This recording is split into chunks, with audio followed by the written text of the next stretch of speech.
আসসালামু আলাইকুম। আমি এখন বানাবো দারুণ মজার একটা পিঠা। এটা হচ্ছে কাঁঠালের পিঠা।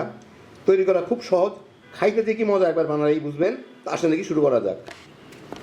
আমি এখানে প্রায় 4 কাপের মতো কাঁঠাল বিচি ফেলে ভিতরের জিনিসপত্র একটু পরিষ্কার করে যতদূর সম্ভব পারছি নিয়ে নিছি। আমি একটু গলা টাইপের কাঁঠাল নিছি যাতে জলদি ভালো মতো ব্লেন্ড হওয়া যায়। একটু বেশি মিষ্টি হয় এগুলা। আপনারা যে কোনো শক্তও নিতে পারেন, যাই হোক এইগুলা মানে খাঁচা কাঁঠালটাও নিতে পারেন আর কি, যেগুলো একটু কচকচে হয়। এখন এগুলাকে আমি ভালো মতো মিহি করে ব্লেন্ড করে নিব। তো আমি ভালো মতো ব্লেন্ড করে নিলাম। এর সাথে আমি এখন 1 চিমটি লবণ দিব, তাহলে মিষ্টিটা একটু কটা কটা লাগবে, মানে ভালো লাগবে আর কি। 1 চা চামচ খাবার সোডা বা বেকিং সোডা দিব, 2 কাপ সুজি, এটাকে ভালো মতো মিশিয়ে নিব। এখন সুজিটা কিন্তু ফুলে উঠবে, প্রথম দিকে একটু নরম থাকলেও অসুবিধা নাই, কারণ সুজিটা কিছুক্ষণ পরে এই কাঁঠালের রসটা টেনে চুষে অনেকখানি ফুলে এটাকে একটু শুকনা শুকনা করে ফেলবে আর কি।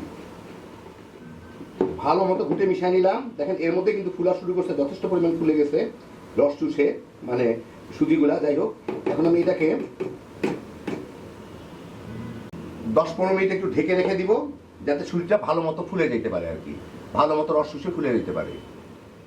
15 মিনিট পরে এটা দেখেন ভালো মতো ফুলে উঠছে, কিন্তু অনেক ফুলছে, একটু শুকনা শুকনা হয়ে গেছে। এরকমই হয়েছে, এটাই আমি চাইছিলাম। একটু পাতলা থাকলেও ক্ষতি হতো না, একটু শুকায় গেলেও ক্ষতি হতো না। যাই হোক, এখন এটা ভালো মতো একটু মিলাই আমি এটাকে ভেজে ফেলবো। খেয়ে দেখে নেবেন আপনাদের পছন্দ মতো মিষ্টি আছে কিনা। আমারটা পছন্দ মতো আছে, আমি চিনি দিলাম না। যদি না হইতো তাহলে চিনি মিশাই খান।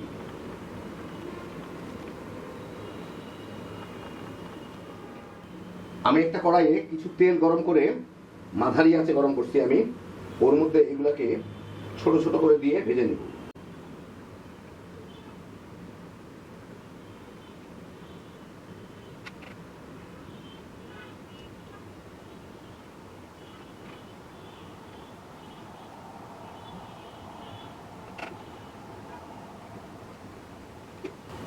খোসা দিয়ে ছাড়া দিই, নিচের দিকে একটু লেগে যেতে থাকে।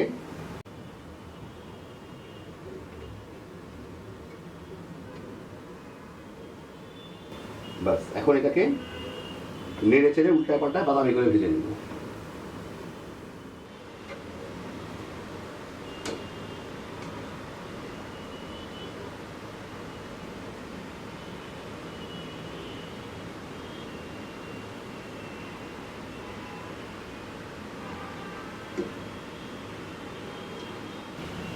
চার 5 মিনিট পছন্দ মতো নাড়াচাড়া করে ভেজে উল্টা পাল্টায় আমি এগুলোকে একটা টিস্যুর উপরে উঠাই দিব।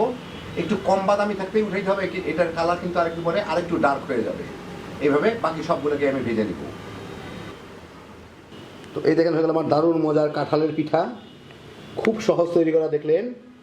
খাইতে কিন্তু অসাধারণ। তা বাইরে দিয়ে মুচমুচে সব, মানে সুজির জন্য একটু মচমচে হয়, আর ভিতর দিকটা একদম তুলতুলে নরম। টেস্টটা কিন্তু অসাধারণ। একবার খাওয়া শুরু করলে কিন্তু থামা মুশকিল, সেই জন্য বানাইলে একটু বেশি বানাই নিয়েন। খুবই সহজ তৈরি করা, ঝটপট বানাইবেন, পোলাপান নিয়ে তামা তামা করে খাই ফেলাইতে পারবেন। একদম কম ঝামেলায় হ্যাপি জোশের একটা আইটেম। আল্লাহ আপনাদের সবাইকে ভালো রাখুন, সুস্থ রাখুন, নিরাপদে রাখুন। ইনশাআল্লাহ বেঁচে থাকলে আবার দেখা হবে। ফি আমানিল্লাহ।